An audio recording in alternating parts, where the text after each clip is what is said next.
Good late evening to you. It's 10:04 p.m. on Friday, September 13th.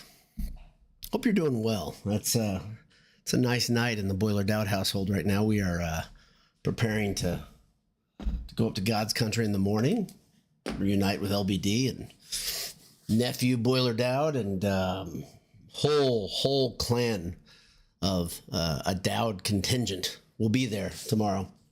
Excited for the game. Looking forward to it.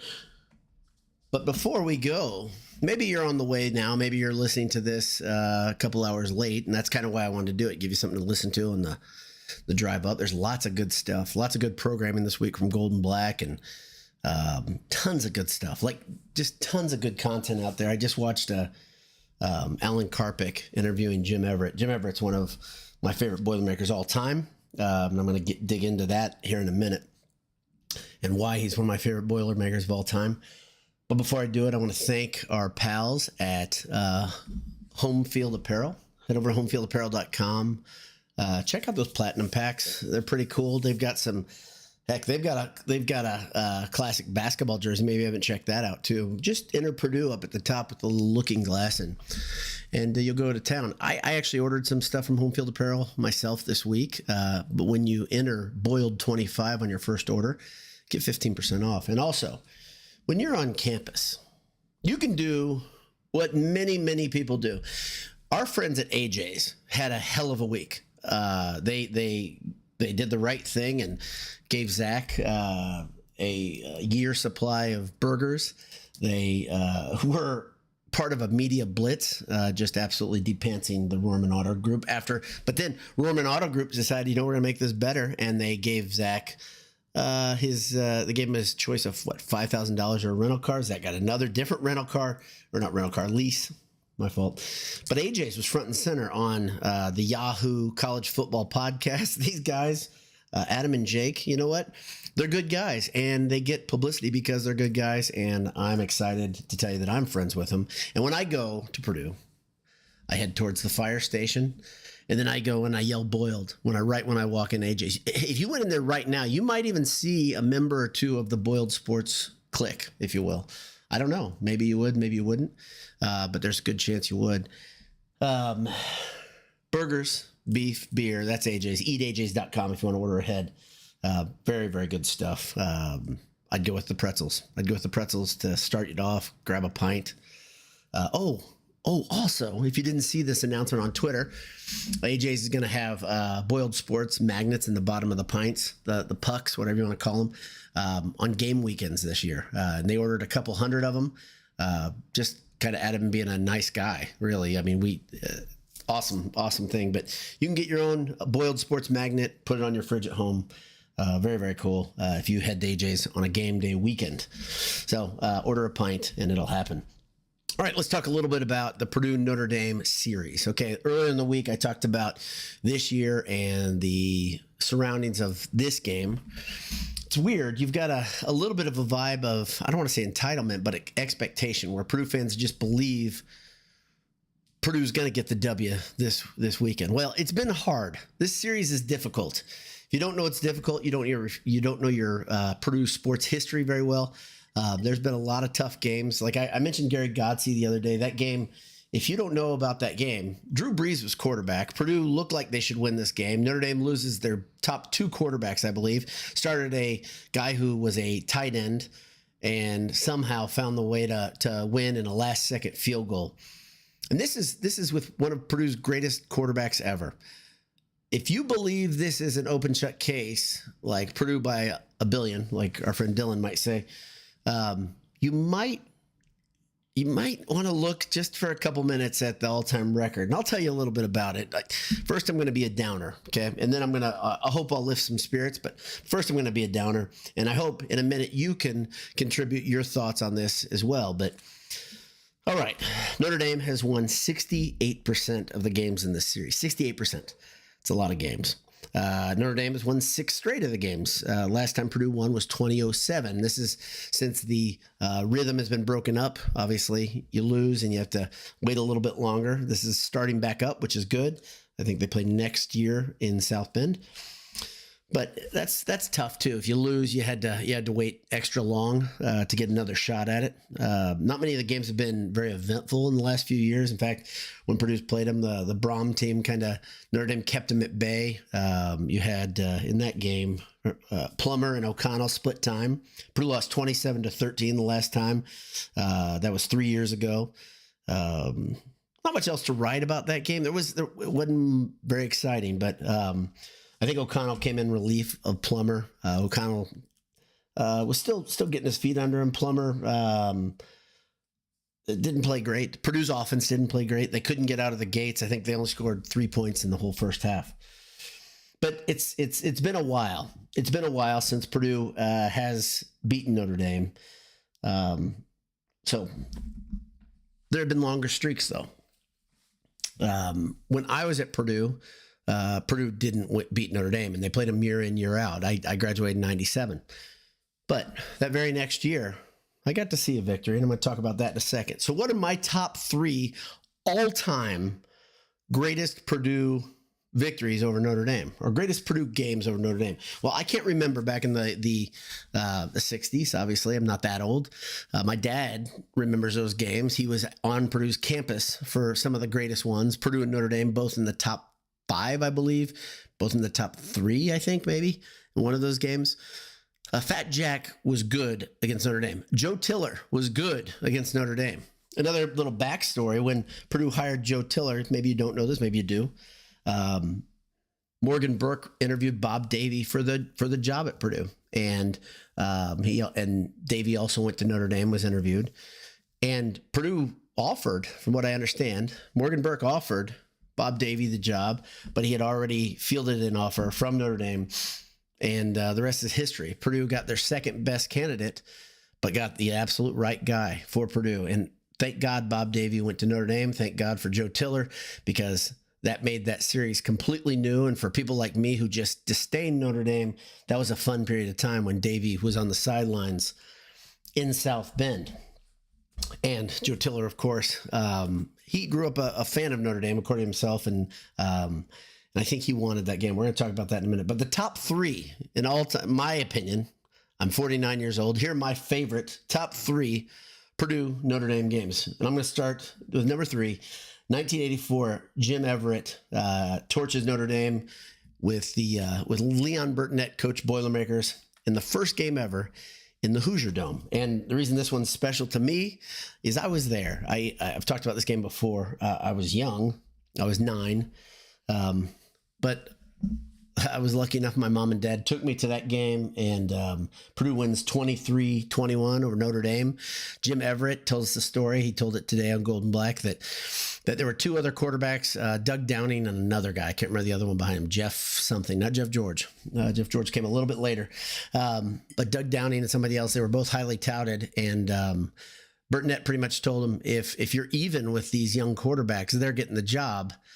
Even though Everett at that point was a 4th-year junior coming into the game, he had played some safety and I think he'd played 1 or 2 downs at quarterback, but not a lot. And he came in and it shocked the college football world. Even though Notre Dame turns out they weren't very good that year or the next year.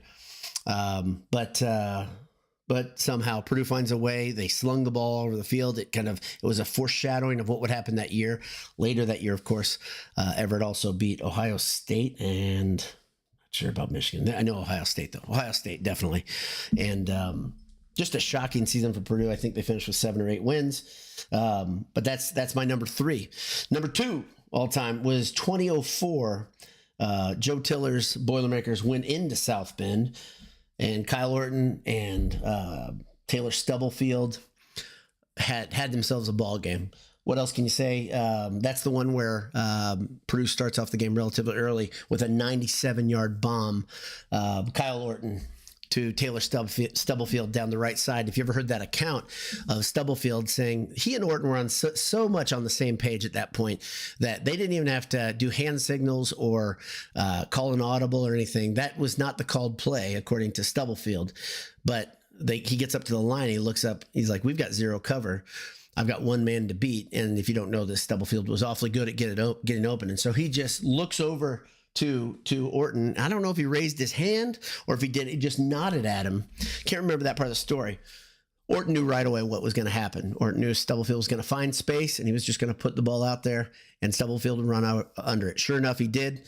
At about the 50-yard line, Stubblefield starts the greatest celebration in the history of Purdue football, the greatest unsportsmanlike penalty in the history of Purdue football by pumping his fist up and down like the locomotive, choo-choo, all the way to the end zone. Orton finished with 4 TDs, 385 yards, 21 of 31 on the day. Stubblefield, 7 receptions, 180 yards, 2 touchdowns.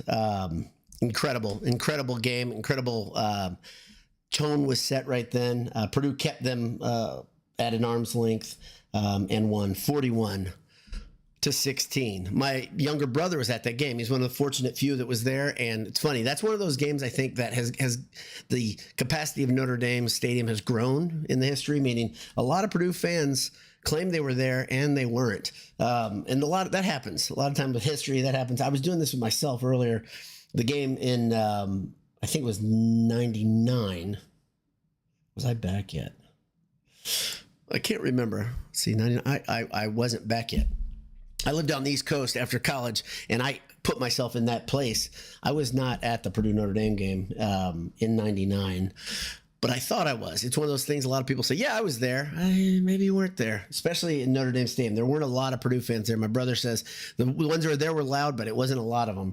But, yeah, that's a good one. And finally, my number one all-time Purdue versus Notre Dame game, 1997. I put it in the thumbnail today. The brand new look Joe Tiller coached Boilermakers coming straight off of laying a massive turd in Toledo.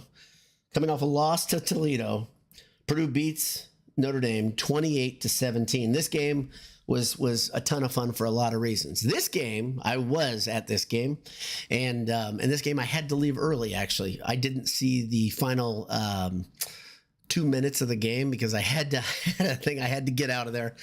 But I was there for the majority of the game. I didn't get to run on the field. Sadly, I didn't get to participate in the post-game festivities on the turf at Ross-Ade, but this was a fun one. Purdue had not won since 1985. Remember, this is 97. Purdue had lost 11 straight of those games. And like I said, the week before they lost Toledo 36-22. Really set you up to make this one a really fun and special one. I think everybody after Purdue lost to Toledo, there was a general groan or a grunt or I don't remember. You couldn't find the game on TV, if I remember correctly, not in Indianapolis. It wasn't on Raycom or Channel 4 or anything. That surely wasn't on the overflow on ESPN2. Purdue just wasn't a high enough priority yet. And so you heard the score and it was just like, oh, here we go again. Same old crap. You know, this is going to be another Akers or Coletto type of tenure, type of era. Joe Tiller had other plans in mind. He did sandbag quite a bit in Toledo because I think he thought his guys could get over the hump without showing the whole playbook. And one thing we learned during that game in 1997, we learned about the bubble screen. And I can tell you, I remember seeing the bubble screen. It just blew my mind. Vinny Sutherland remembers the bubble screen. Vinny's been on here a couple times live. Vinny Sutherland that day had 100 yards receiving. Billy Dicken had 352 yards passing, went 26 of 39. Edwin Watson had 2 one-yard touchdowns. But the play of the game was the one that I pictured up there. The play of the game was when Notre Dame quarterback, an all-around unlikable guy, Ron Paulus, dropped back. Looked like he was going to he faked the handoff and going to run a bootleg to the left, but instead he stops the bootleg, stood up to look for the pass. Roosevelt Colvin was there to say hi. Roosevelt Colvin comes wrong, strip sacks Paulus, and Adrian Beasley picks up the ball, and he gets in an absolute just a freight train of Boilermakers. Billy Gustin was right there next to Adrian Beasley as he runs. If you've seen this one on YouTube, you can look it up. It's awesome. But Billy Gustin's run alongside. Mike Rose gets left back there with Colvin. And as soon as Beasley crosses the end zone, after a 43-yard kind of saunter, if you will, Billy Gustin tackles Beasley as if he is taking it out on him.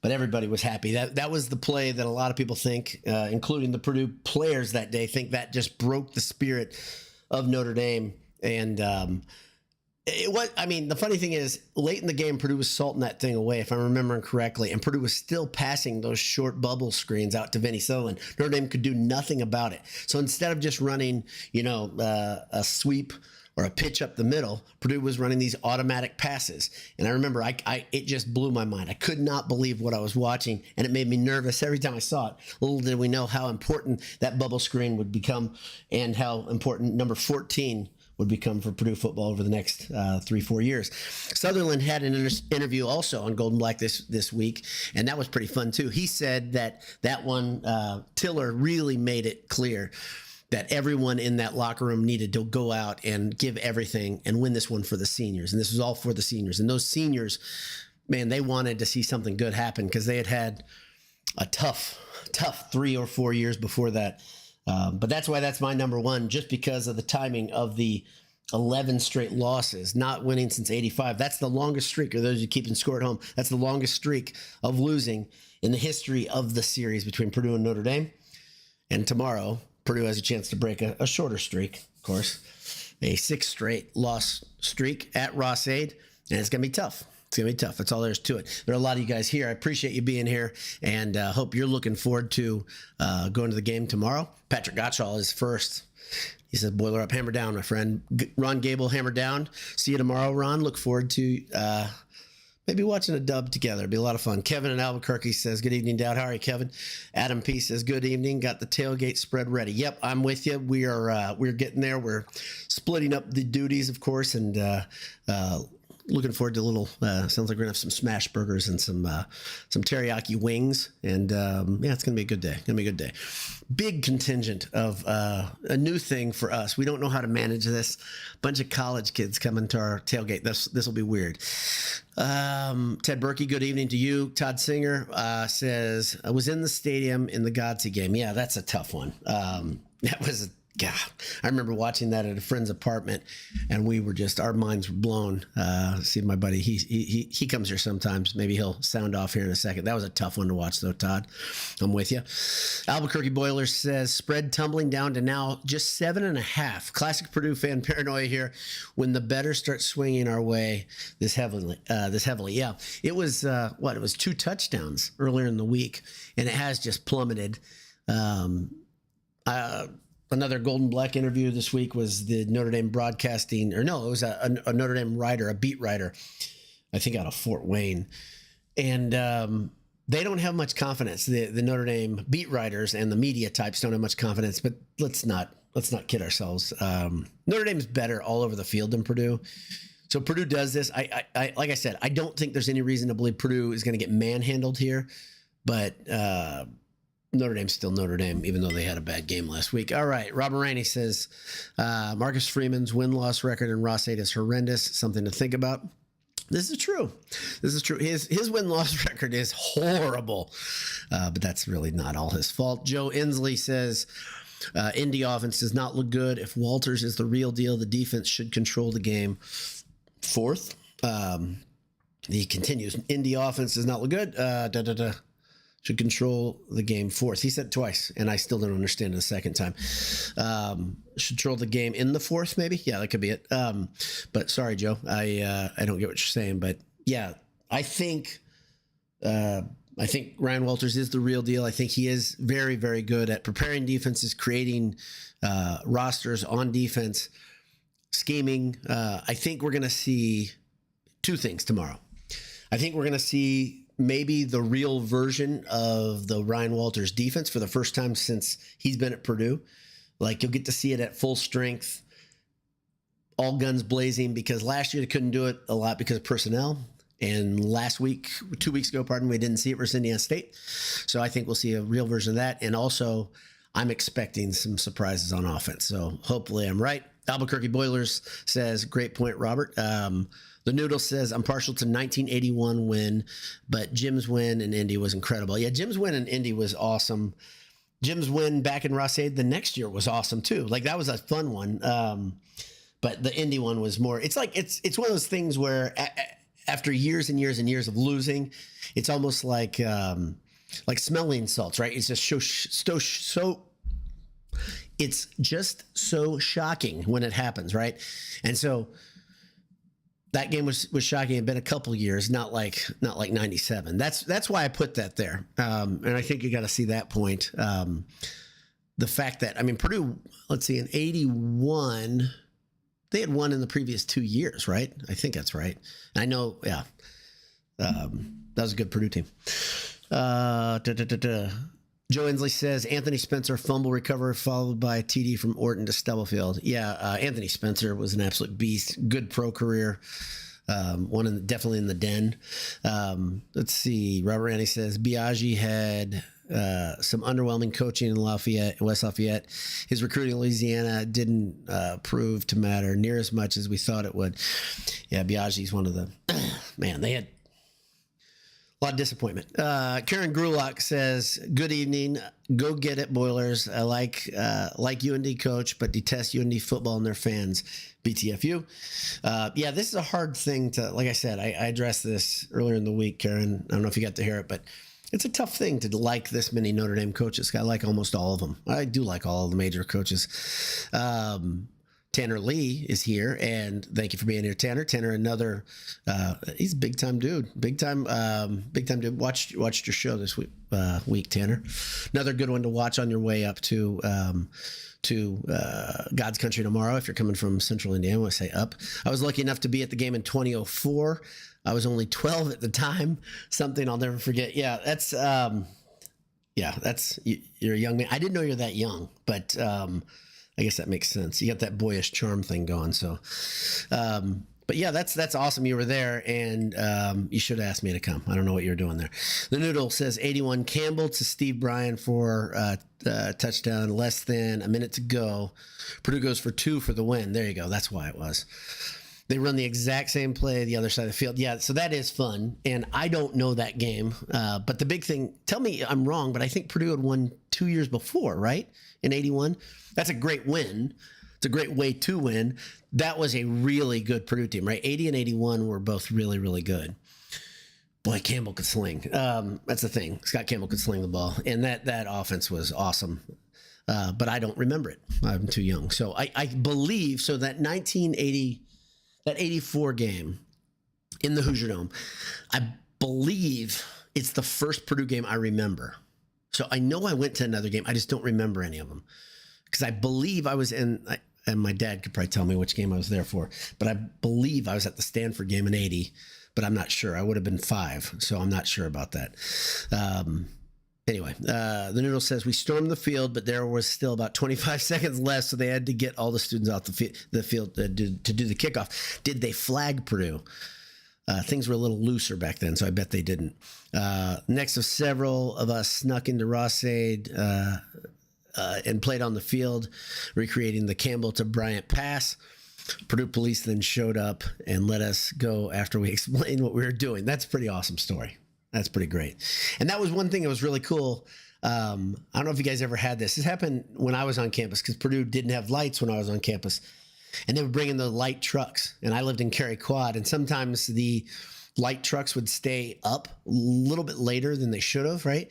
And so if the game was like one of those 3:30 kickoffs, you'd still have Rossade lit up. And sometimes Purdue was pretty loose with the locks and you could walk into Rossade many times in the 90s this way and go at least throw the ball around until someone kicked you out. And that's a little different. That's a pretty awesome, that's pretty great to do that right after that game. I agree. That would be fun. Ron Gable says 97 game was on ABC. I believe Jack Arute tried to interview Tiller. I remember this, but Tiller couldn't hear him due to the crowd rushing the field. Yeah, that was so much fun. Yeah, it was Jack Arute. That's correct, Ron. That's a good memory. The Noodle's back. He says, I got to meet Steve Bryant on the field before homecoming game about 6 years ago. He was with his daughter, and I asked if she had heard of what her dad did against Notre Dame. She rolled her eyes and said yes about 1,000 times. That's good. Yeah, it's a funny thing. As much as these guys are supermen, right, to us, especially if we're younger, they're still somebody's dad, right, or uncle, or somebody's that's just dad, and that's a pretty good story. Yeah, the Noodle cannot be there tomorrow. Sorry, can't be there. BTF USC says too early for tailgate chili. No, not at all. It's perfect time for chili. I think at 10:30 p.m., great time for chili. You might pay a little price for that. I would. My digestion isn't as good as it used to be, but have at it. It's not too early for tailgate chili. Greg McManus is here. Hello. Let's see. Noodle says 81 was his freshman year at Purdue. No flag. So Purdue fans coming on the field, no flag from the officials. That's good to hear. And Robert Ranny says nobody walks onto Ross-Ade. Nobody. That's a good point. It's a very good point. Nobody does that. So Noodle, what the heck? Nobody walks on Ross-Ade. Yeah, so, boy, this was a fun show. Thanks to local celebrity Tanner Lee, especially for stopping by. Thanks to all you guys, cast of literally dozens. BTF USC says, my dentist is an ND grad. He knows I'm a Purdue fan, so he waits until my mouth is open to talk about UND football. Yeah, it's probably the best thing to do because I think most of us Purdue fans will remember some good things and have plenty of ammunition. If a debate should arise, you can remember a game or two is good. Isaac Waldrop says, first time catching you live, love your show, and Boiler Up from Bloomington, Indiana. Isaac is fighting the good fight in a deep, dark place in southern Indiana called Bloomington. Thanks for tuning in, Isaac. Glad you're here live. That's fun. I'm sure Indiana still has the fever from beating the rugged Western Illinois team. So glad you're tuned in though. Boiler Bugle says friend walked out with a folding chair from Ross-Ade around 0506. Yeah, that there was some stuff. Yeah, I've heard stories like this. I may or may not know somebody that took a folding chair from Mackey one time. Wasn't me. I can tell you that much. I would never do that, but I do know somebody who had one in their dorm room. So Patrick Kennedy says, tear down the goalpost and throw it in the Wabash. Yeah, it got a lot harder. The engineers got better at that, didn't they? In the late 90s, it started becoming pretty much impossible to tear down the goalpost. I believe, and somebody can tell me I'm wrong. If you got the answer to this, I'd love to hear it. But I believe the last successful goalpost getting torn down was the Michigan game in 96. I believe that's true. I was on that goalpost when it happened, and I thought I was going to die. Because if you've ever been on one of those goalposts, I actually got boosted up because I can't grab 10 feet. You know, I could touch it, couldn't grab it. When a goalpost starts falling, though, because everybody got on it and we, shaking, and when it starts falling at you and you're right underneath it, it's pretty terrifying.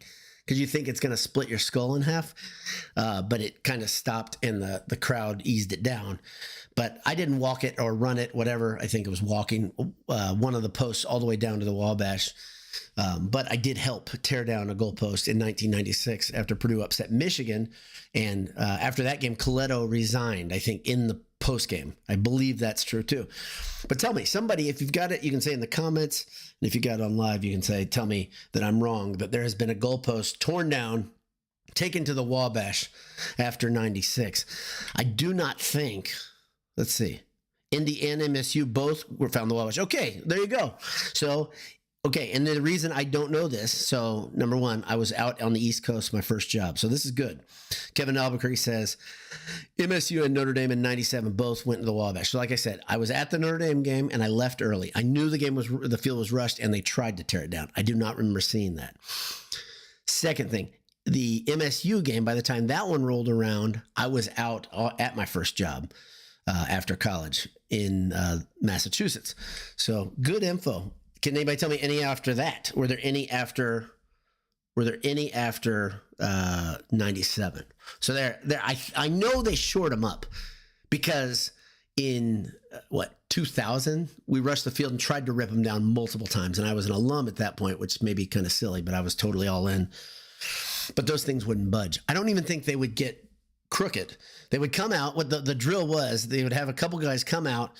They would lower the nets, of course, make sure I think they'd try to get rid of the nets so they wouldn't tangle up the students, if I'm remembering correctly. They would kind of roll up the nets, the field goal nets, get them out of there, and they would take the pads off of the goalpost, and they would run those out of the stadium when the game hit zero, and then we'd rush and try to tear it down after Ohio State, Michigan, IU was another one that year in 2000, but we couldn't get it budged. Isaac Waldrop says, y'all are like 10 years before I was born. I've got no clue. Yeah. And that's why we talk. This is a good thing. That's part of the reason we do this. I mean, it's one thing to get on YouTube or to watch a tape of a game. It's quite another to hear a firsthand account like what the Noodle said, right? Because the Noodle is 12 years older than me, right? 12, 13 years older than me. I'm 49. I think that's right, based on our classes.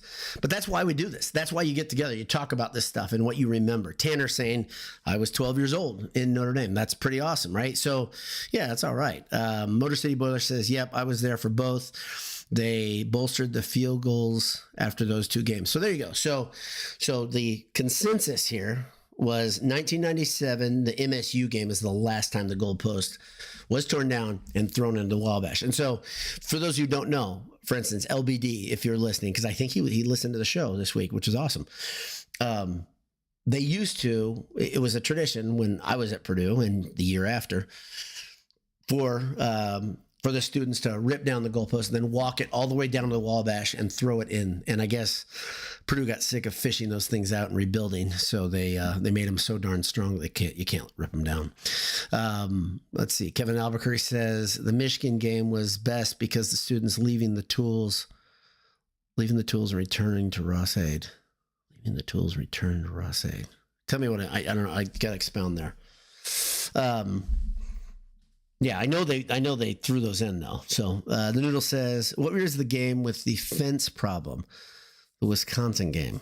I got nothing on this. Is that fence problem? Oh, that's when they had the chain link around the field. That was a really ugly look, and I think that's what you're talking about. The really bad look. If you don't know, so the way Ross-Ade is now, there's no way to walk in front of the stands, and so back in the early 90s and before, because by the time I was on campus, I think it was gone.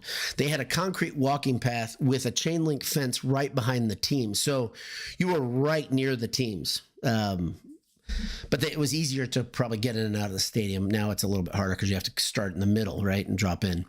Let's see. A lot of people, sorry. Adam P says, remember the 96 game versus Michigan? Good. Motor City Boiler says, I recall a guy dressed as Spider-Man with a socket set. After they shored them up, the cops stepped in at that point. Yeah. Okay. There you go. So bringing in tools to take the, because what they do, you tear the goalpost down and you have the uprights and the crossbar. It would tear away at the center point. And so they wanted to carry the post, the vertical post down to the Wabash. This is what he's talking about. And so you'd have to have a ratchet set or carry the whole thing. You couldn't carry the whole thing because you'd stop traffic, right? And if I remember correctly, everybody was on board. The police were fine at that point. They're going to kind of help you get there. But yes, that's very funny. It's a good detail. Let's see. Michael says, for me, I remember when they beat Notre Dame in 84 in the Hoosier Dome. And the first time I see the goalpost came down was in 92. Oh, when they beat Cal. Good memory, Michael. 41-14. And that was one where, if you know the history of that one, that was fun too, because Coletto used to do this weird thing where they would have a cemetery. They were going to put all the big wins in there, and they only had like four or five. Whole time Coletto was there. But that was one that made that cemetery for Coletto. And when Cal got off the bus, the story is they acted like they were farmers. The Cal team did, to mock Purdue. And I guess it pissed off Purdue's team pretty good. And then Purdue beat the hell out of Cal, because Cal was supposed to be good. I think they were ranked, and Purdue was not supposed to be good. Turns out Purdue wasn't good. They just beat Cal real badly. Ron Gable says, no win's worth rushing the field. While I was at Purdue, dark days for the Boilermakers, 87-89. Yeah, that was tough. That's real tough. Who